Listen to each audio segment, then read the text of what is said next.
하나님의 현현이라는 제목으로 제목을 잡아봤습니다. 또 부제로는 천사는 날개가 없다라는 것입니다.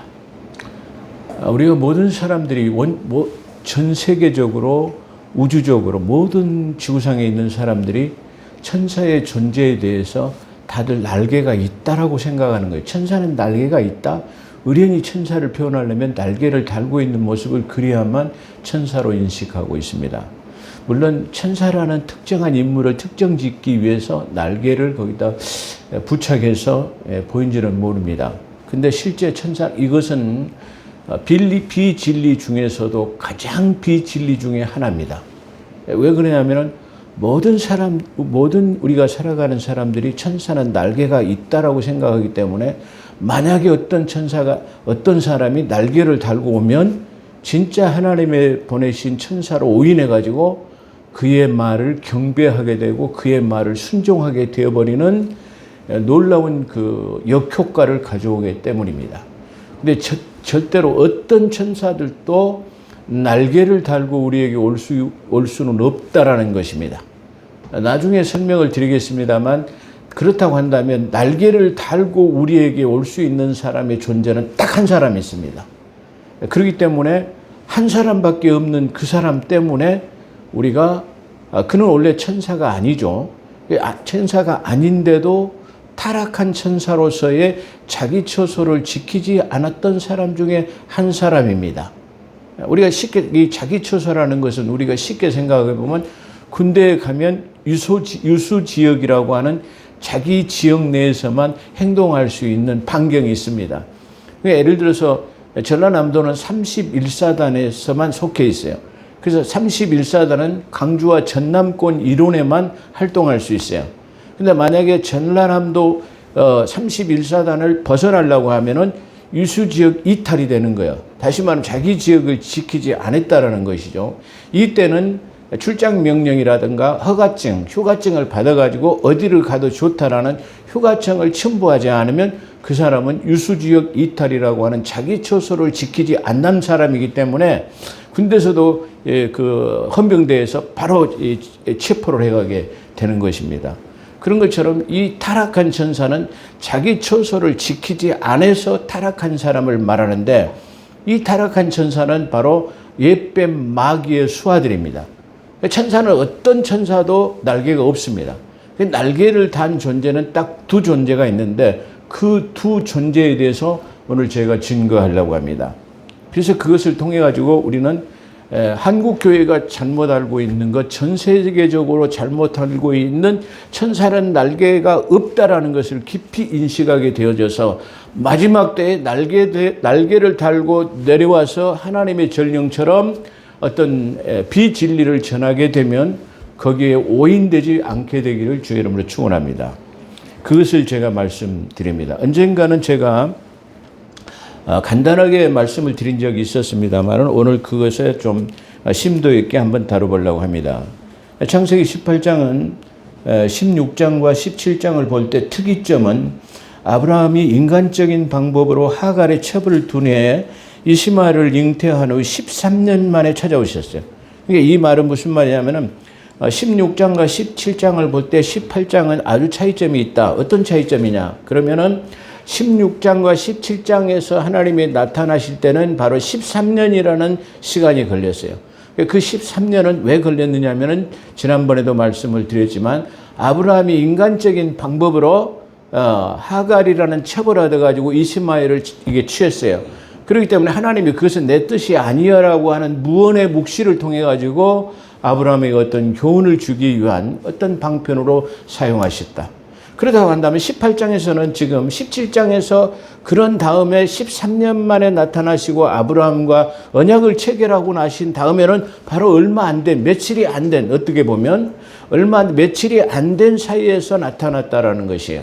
그렇기 때문에 16장과 17장은 13년에 나타나신 반면에 오늘은 며칠 만에 나타났다는 거예요. 다시 말하면 하나님의 뜻에 순종하고 하나님과 교제가 끝이지 않으면 이와 같이 하나님은 즉각적으로 하나님께서 반응하시고 역사하신다라는 사실을 우리에게 알려주기도 하는 그런 대목입니다.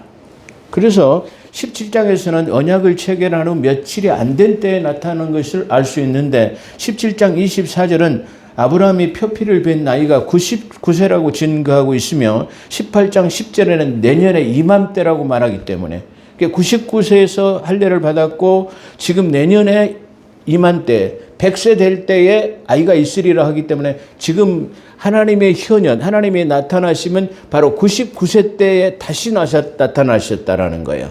그렇기 때문에 우리가 그 시간의 경점을 계산해 본다고 한다면 이와 같이 얼마 안 된 시점에서 나타나셨다라는 걸 볼 수 있습니다. 아브라함은 팔레스틴의 무더운 낮 더위를 위해서 중동 지방의 낮은 아주 덥기 때문에 낮에 일하다가 쉬기도 하고 잠깐 그늘에 쉬기도 하는 어떤 그런 것들이 관례적으로 되어 있는 것 같기도 하죠. 그런 것처럼 낮 더위를 피해서 마물의 상수리 나무들이 있는 곳에 쉬고 있을 때 하나님을 영접하게 됩니다. 우리가 여기서 마물의 상수리 나무가 자주 등장하게 되는데요. 이 마물의 상수리 나무는 젖과 꿀이 흐르는 가나안 땅에 도착했을 때도 발붙일 만한 곳이 없었어요. 근데 이때에 그 가나안에는 원주민들이 많이 살고 있었는데 발붙일 만한 곳이 없었을 때 그래도 정착할 수 있었던 곳이 바로 마무리 상수리 나무였다고 말하고, 그 다음에 자기 조카 롯과 헤어질 때도 마무리 상수리 나무를 번거지로 삼았다라고 성경은 증거하고 있습니다.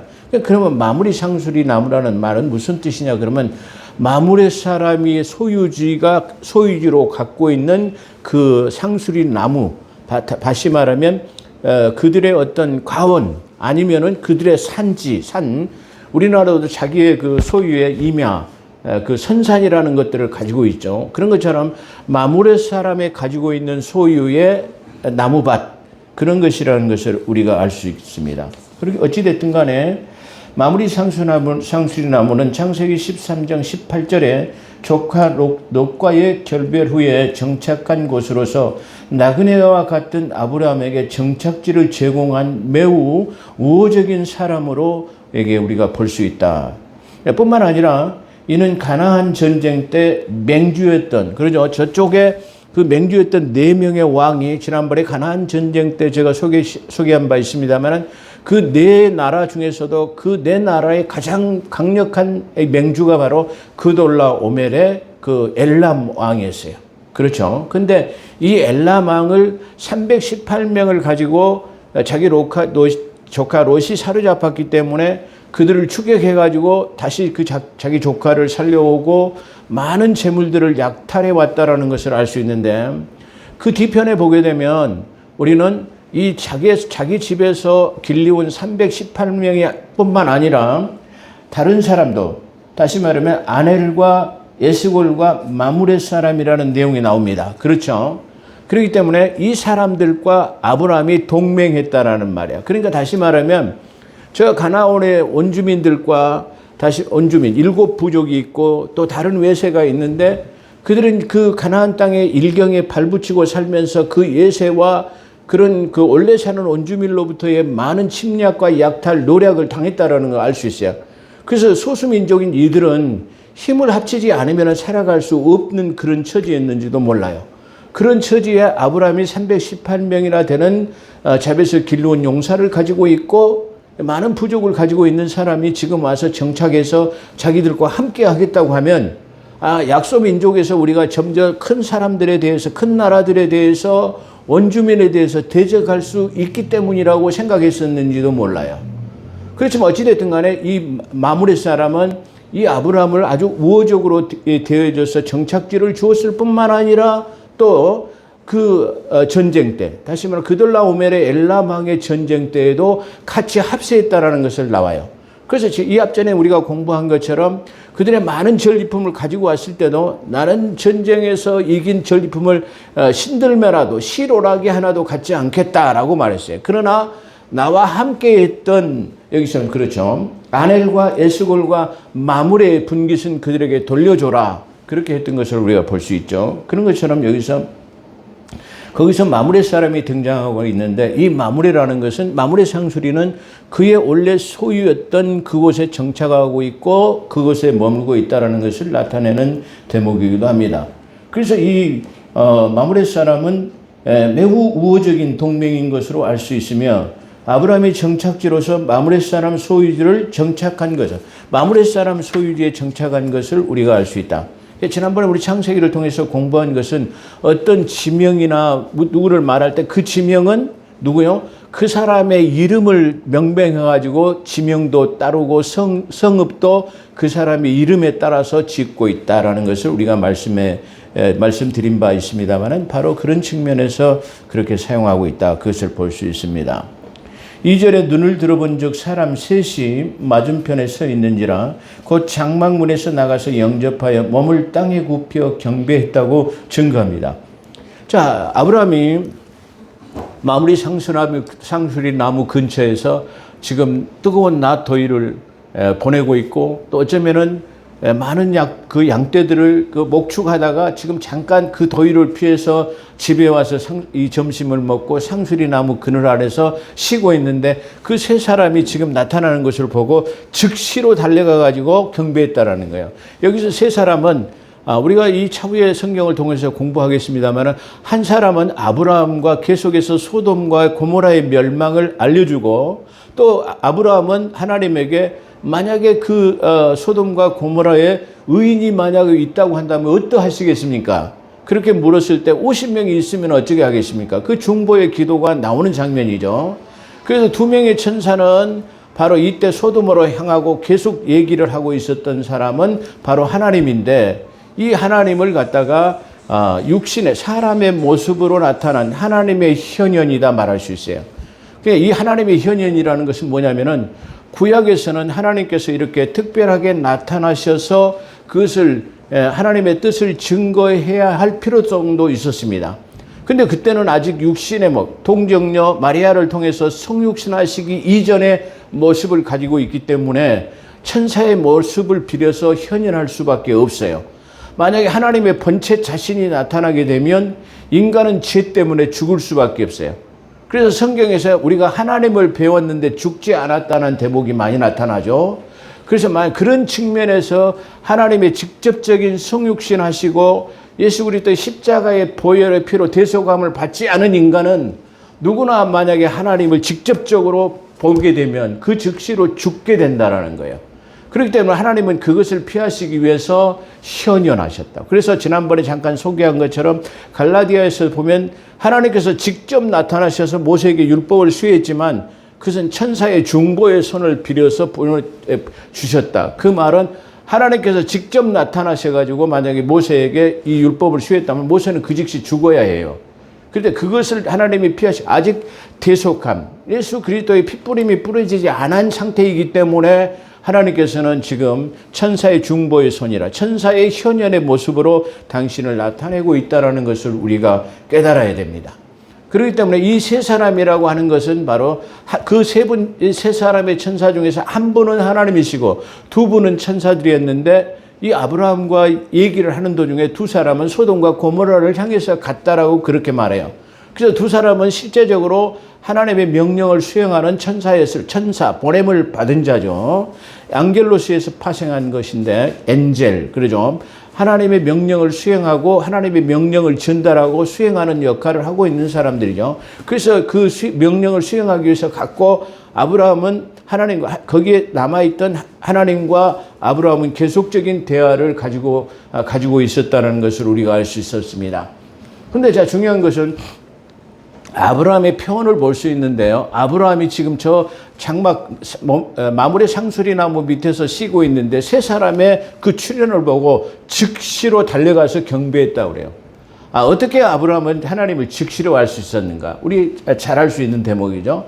지금까지 이 아브라함은 창세기 12장에서부터 지금 18장에 여기까지 오기까지는 수없이 하나님의 현현을 통해 가지고 하나님과 대화를 하고 17장에서도 하나님과 직접 계약을 체결했기 때문에 하나님의 어떤 모습인가를 알고 있다라는 내용이에요. 그렇잖아요. 이 천사의 특이한 것은 우리가 예수님의 십자가에 못 달려 죽으신 후에 무덤 위에 나타나는 모습이 여러 천사의 모습으로 나타나는데, 그때 그 무덤에서 나타나는 천사의 모습을 4명의 복음 기자는 각기 다르게 설명하고 있어요. 어떻게 설명하냐면, 어떤 사람은 찬란한 옷을 입은 사람, 어떤 사람은 어떤 이 세상의 흰옷이라도 그것을 표현할 수 없을 만큼, 어떤 빨래를 한다 할지라도 그렇게 희게 할 수는 없을 것이다. 그래서 그 흰옷을 입은 사람, 그렇게 표현하고 있어요. 그리고 또 어떤 그 복음서의 기자는 그때에 무덤을 지키고 있던 그 천사를 청년으로 보고 있어요. 그렇기 때문에 지금 이 천사는 지금 아브라함도 마찬가지고, 그 사복음서에 나타나는 사복음서의 기자들의 증언에 보게 되면 어떤 사람도 천사가 날개를 달렸다거나 날개가 있다거나 그런 것을 증거한 것이 없고, 다만 복음서에 나타나는, 그리고 구약에서부터 신약에서 모든 천사들이 나타나는 모습을 우리가 보았을 때 날개가 있다라고 증거한 데는 아무도 없다라는 것입니다. 그리고 이 사람들이 볼 때 이 사람들은 사람의 모습처럼 보인다라는 거예요. 지금 아브라함도 여기서 세 사람이라고 증거했는데, 그 세 사람이 걸어온 것을 자세히 보니까 그게 누구예요? 전번에 나에게 나타났던 하나님이 거기 계신다라는 걸 알았어요. 그러니까 다시 말해 이 세 사람의 행색은 우리하고는 조금 다른 복색, 다시 말하면 찬란한 흰 옷을 하얀 옷을 입었는데 그 옷이 너무나 희기 때문에 찬란하게 보였을지도 몰라요. 근데 특이한 것은 이 사람들의 복색은 옷이 아주 흰 옷을 입었다는, 찬란할 만큼 흰 옷을 입었다라는 것 외에, 그리고 우리가 추론해 볼 수 있는 내용은 이 천사들은 조금 잘생긴 미남자인 키가 큰 사람이란 것쯤만을 추론할 수 있다라는 것 외에는 천사가 날개가 있다는 것은 어디에도 없다라는 것이에요. 이와 같이 사복음서에도 볼 때 천사를 갖다가 어떤 청년들이 앉아 있더라 그렇게 말하고, 또 다시 말해 또 오늘 이 아브라함은 세 사람쯤으로 이렇게 표현하고, 다만 복색만 다르게 표현하고 있을 뿐이지 어떤 사람도 날개가 있다라고 증거하고 있지 않다라는 것입니다. 그래서 우리는 여기서 하나님의 현현은 하나님의 현현한 천사, 그래서 보통 천사를 엔젤스, 사자라고 표현하고 있는데 주의 현현을 표현할 때는 로드 엔젤스라고 표현하고 있어요. 그렇기 때문에 바로 그 로드 엔젤스라는 말은 주의 천사를 말하는데 하나님의 현현을 말하는 거예요. 보통 천사들이 나타났을 때는 바로 그냥 엔젤스라고만 표현하고 있어요. 그렇기 때문에 그 주님의 하나님의 현현과 보통 천사의 출현을 다시 아주 다르게 표현하고 있다. 그래서 우리가 가지고 있는 성경에는 그런 것이 없지만 영어 성경에 보면 그렇게 아주 분명하게 그것을 증거하고 있다. 그렇게 말할 수 있어요. 그래서 공부하는 사람들은 반드시 대역 성경, 영어 대역 성경을 가지라는 얘기는 바로 그런 뜻에서 갖고 있으라는 거예요. 대역 성경에 보면은 한쪽은 한글로 되어 있고 한쪽은 영어 성경으로 되어 있는데, 우리가 조금 애매하다라고 보면 그 영어로 옆에다 써놓은 것을 우리가 볼 때 그 본문의 뜻을 더 자명하게 알 수 있다라는 것을 우리가 볼 수 있습니다. 그래서 여기서 현현은 천사의 모습을 볼 수 있는데, 하나님의 현현은 주의 천사로 일반 천사와는 구별되는 다연의 현현, 일반 천사와는, 그래서 일반 천사와는 다른 단어이다라는 것을 말하고 있어요.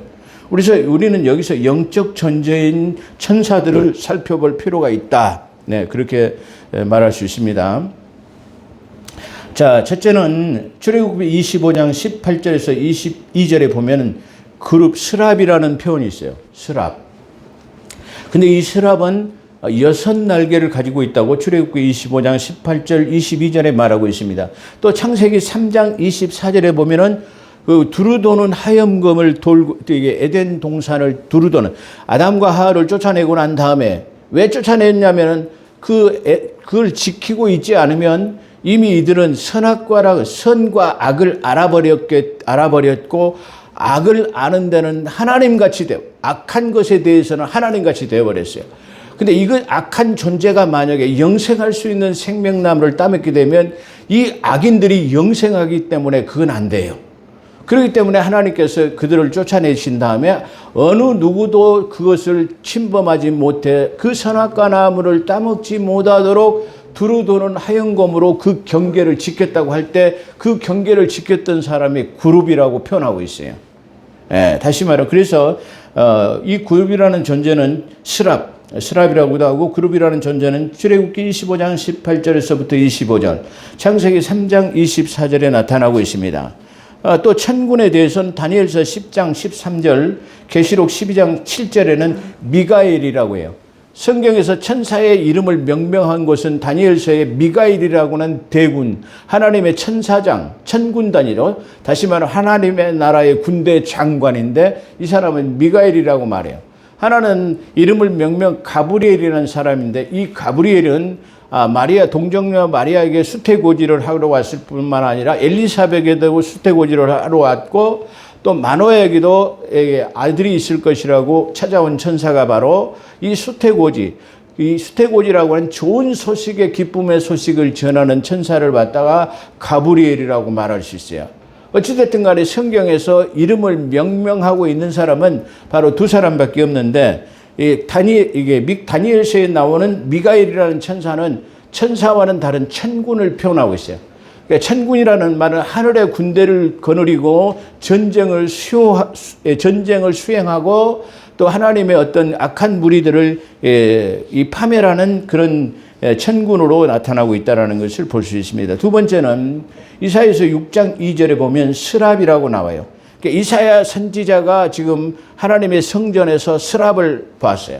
근데 이 스랍은 보통 6날개를 가지고 있는데 한 날개는 자기 하체를 가리고 있고 하나는 위에 쪽을 가리키고 있으면서 하나는 자기 자신을 유지하기 위해서 날고 있다고 하는데 6날개를 가지고 있다는 거예요. 또 그룹이라는 존재는 4날개를 가지고 있다고 그래요. 그래서 우리가 이 성경을 통해서 명확하게 구분할 수는 없지만 우리가 이 성경을 자세히 보고 추론해 보게 되면 스랍이라는 6날개를 가지고 있는 사람은 지성소라고 하는 하나님의 성소 안에가 있을 때의 모습은 6날개를 달고 있다는 것을 볼 수 있어요. 그 다음에 그룹이라는 사람들은 4날개를 가지고 있는데 특히 이 날개는 바로 하나님의 이동간에 나타나요. 만약에 전능자가 어디로 가시면은 이 4그룹이 움직이는 거예요. 그러니까 이 4명의 그룹은 다 날개를 가졌는데 4날개를 가졌고 성전과 관계된 이 스랍이라고 하는 존재는 6날개를 가지고 있는데 이 스랍의 존재는 하나님의 성전이 자기들의 맡은 본분이기 때문에 성전을 떠날 수가 없다라는 것이에요. 그리고 이 4날개를 가진 그룹이라는 존재는 하나님의 이동간에 그 4사람이 마치 자동차의 4바퀴의 축을 이룬 것처럼 한 바퀴가 빠지면은 그 자동차를 운행할 수가 없는 것처럼 하나님이 어디로 가고자 하는 대로 이 그룹들은 움직이게 되어지는 하나님의 이동간에 나타나는 것이 그룹이다라는 것을 알 수가 있어요. 그렇기 때문에 어떤 그룹이라도 어떤 스랍이라도 성전 안에서 그들의 본분이 성전 안에 지키고 있기 때문에 만약에 성전을 떠나서 자기 지역을 이탈하게 되면 바로 그 날개의 존재라든가 자기들이 맡고 있었을 때에 그들이 막강한 권리를 가지고 있는 것, 다시 말하면 그것은 하나님께서 부여하신 권능이죠. 근데 그 권능은 없어지게 되는 거예요. 그러니까 다시 말하면 예를 들어서 우리가 쉽게 생각해 보면 저 군대에서 OP나 GP에 경계 근무를 들어간 사람은 평상시에는 뭐가 주어지지 않죠? 탄창이라고 하는 실탄이 주어지지 않아요. 근데 그 경계를 들어갈 때는 뭐가 주어지죠? 실탄이 주어져요. 그 실탄이 주어지는 것은 이상한 물체가 나타나거나 다시 말하면 경계를 이탈하는 사람이 있거나 경계를 이탈해서 넘어온 사람이 있으면은 즉시로 사살할 수 있도록 되어졌어요. 근데 그 경계 근무가 끝나고 나면 뭘 해소해요? 실탄을 다 해소해 버리는 거예요. 그렇기 때문에 그 실탄이라고 하는 막강한 화력을 가지고 있는 무기를 다 빼앗아 버린 거예요. 수리탄도 가지고 있고 실탄도 가지고 있었는데 그 경계 근무가 끝나고 나면 사고 날까 봐 다 빼앗아 버리죠. 그런 이치와 같이 이 천사들은 자기 처소에 있을 때에만이 하나님께로 비추는 강명한 그 빛을 조명받아서 권능이 임하게 되는 거예요. 근데 그 자기 처소를 떠나게 되어버리면 바로 어둠이요 권능을 잃어버리게 된다라는 것을 우리가 알 수 있어요. 그렇기 때문에 이 스랍이라고 하는 존재는 하나님의 성전을 떠날 수 없을 뿐만 아니라 이 그룹이라는 존재도 하나님의 이동간에 떠나서는 절대로 살 수 없다라는 것을 우리가 알 수 있게 하는 대목이다. 그렇게 말씀드릴 수 있습니다. 그래서 계시록 4장 7절에서 8절에 보면 생물이라고도 하고 그룹이라고도 하고 생물이라고도 하고 이 생물은 네 날개를 가졌을 뿐만 아니라 네 개의 측면에 각기 다른 얼굴을 가지고 있어요. 사람의 얼굴, 사자의 얼굴, 호랑이의 누구죠? 사자의 얼굴, 그 다음에 독수리의 얼굴, 그 다음에 항소의 얼굴, 이렇게 각기 다른 사면체의 얼굴을 갖고 있는데, 그렇기 때문에 다시 말하면 앞과 뒤가 없는, 어디로 가고자 하더라도 그냥 그 즉시로 부상해갖고 장소를 순간 이동을 즉시로 할 수 있는 존재라고 말하고 있어요. 그렇죠. 그래서 그것을 갖다가 생물이라고도 하고 스랍이라고도 하는데, 제가 조금 전에 설명한 것처럼 또 에스겔서 1장 5절에서부터 8절, 그러니까 계시록에 나와 있는 사도라고 하는 사랑받던 제자가 2000년 후에 미래로의 여행을 통해서 하늘에서 그 2000년 후에 있어질 모습들 속에서 그룹을 봤는데, 이 그룹은 다시 말하면 그 과거에 누구요? 에스겔이라고 하는 수천 년 전에 그 선지자 에스겔이 본 것하고는 아주 똑같다라는 얘기입니다. 근데 우리는 이 똑같다라고 하는 천사의 모습에서 뭔가 좀 이변이 있었거나 자리 바꿈이 있었다라는 것을 이 두 명의 선지자의 증거를 통해서 우리는 알 수 있어요. 소개해 드리겠습니다. 그래서 우리가 이 네 날개를, 아까 스랍이라는 존재는 바로 스랍, 그룹이라고도 하고 스랍이라고 하는 존재는 하나님의 성전과 밀집한 관계가 있고 하나님의 성전을 두려워서 그걸 지키고 있는 것을 우리가 알 수 있는 대목이죠. 이사야서 6장 2절에서 증거하고 있습니다. 2절로 3절에서. 그 다음에 계시록 4장 7절에서 8절에도 보면 바로 이 네 생물과 에스겔이 수천 년 전에 봤던 것하고 수천 년 후에 봤던 것하고 아주 똑같습니다. 근데 이 네 날개를 단 사람들은 바로 호위무사와 같은 경호부대다. 그러니까 하나님과 항상 하나님의 같이 있어야 돼요. 그러죠. 혼자 독단적으로는 갈 수가 없다라는 것을 말하고 있죠. 아까 말씀드린 대로 기쁨의 소식을 전했던 그 가브리엘을 제가 아까 소개해드렸죠. 그다음에 여기서 우리가 주목해야 할 것은 에스겔이 본 그룹과 사도 요한이 본 그룹입니다. 차이점은 에스겔은 항소로 봤어요.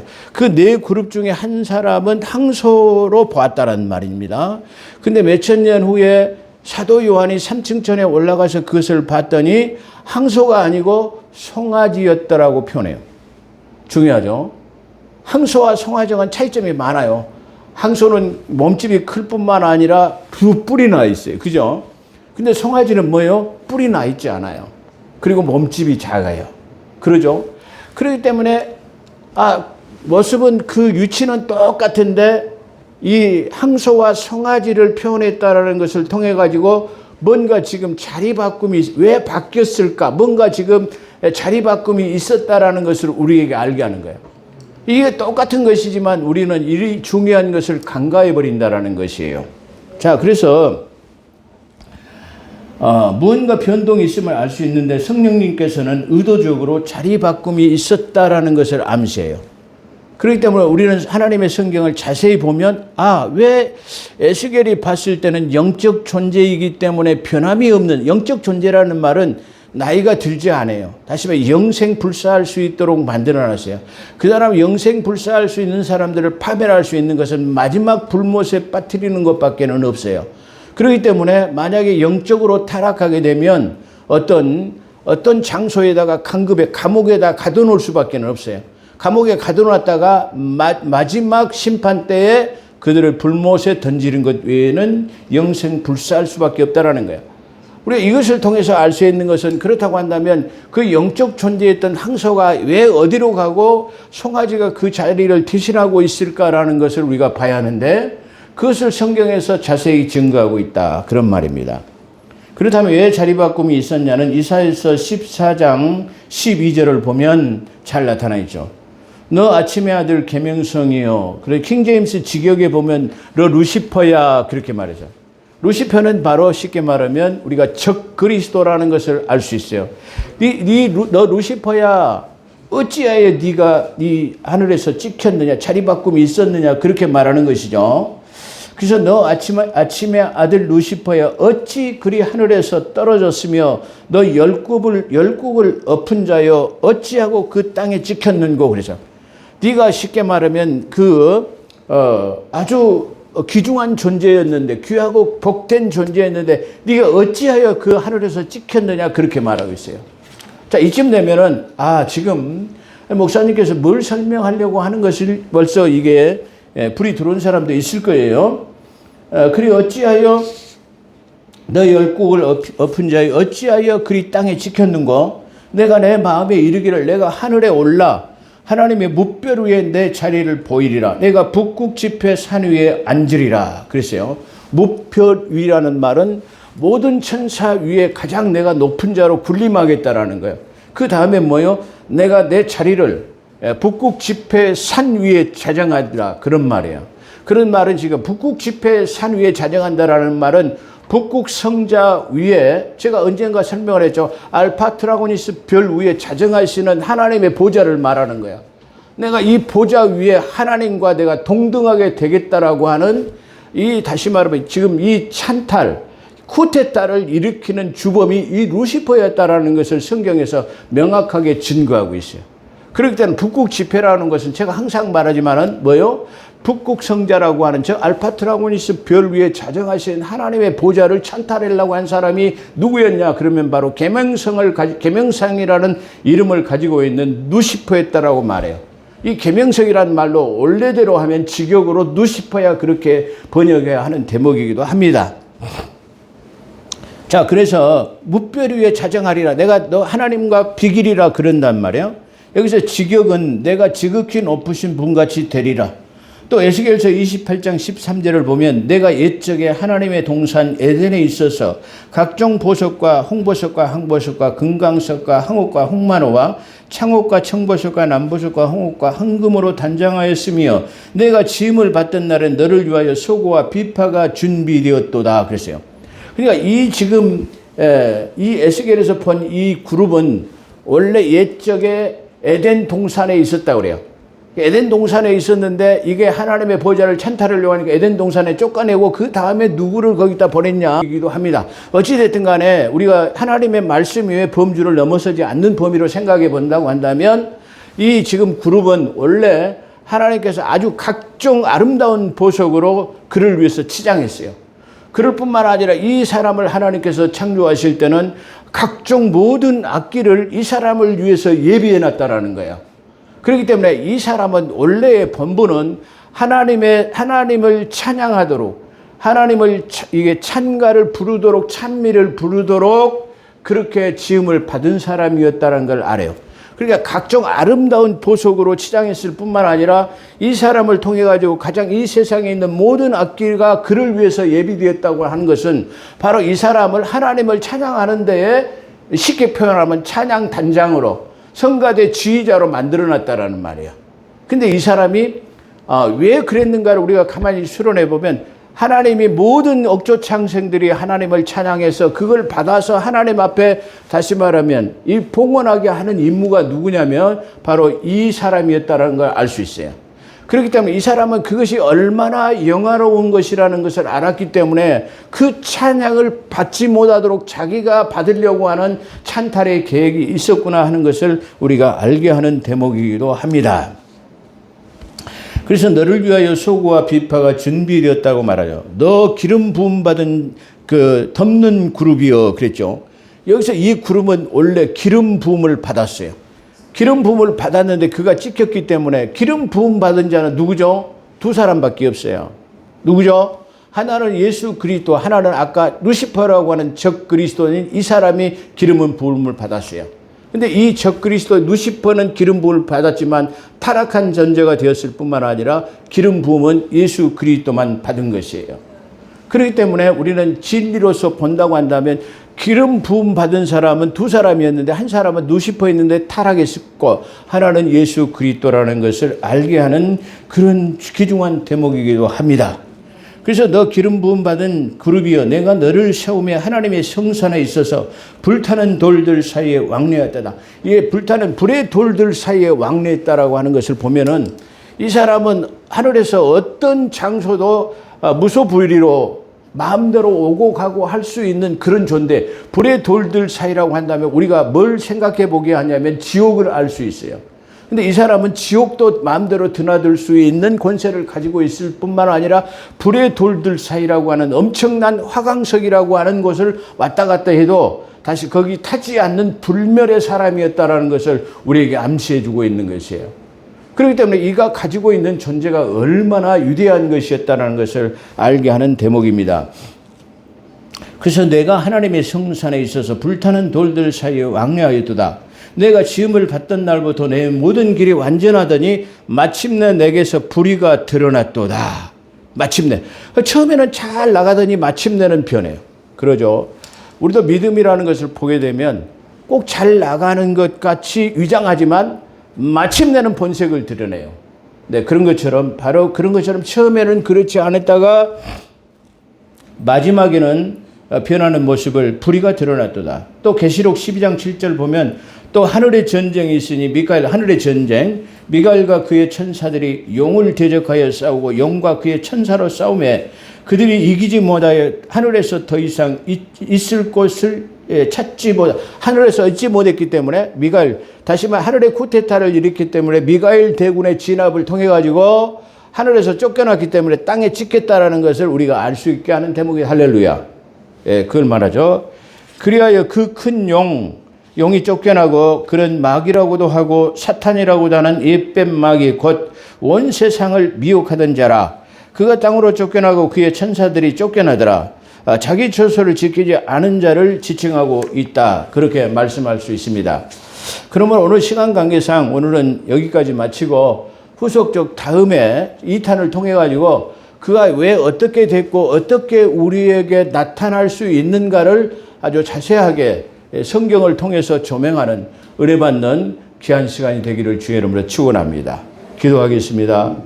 거룩하시고 자비로우신 하나님, 오늘 하나님의 현현을 통해서 천사들의 영적 존재들에 대해서 우리가 잠깐 살펴보았습니다.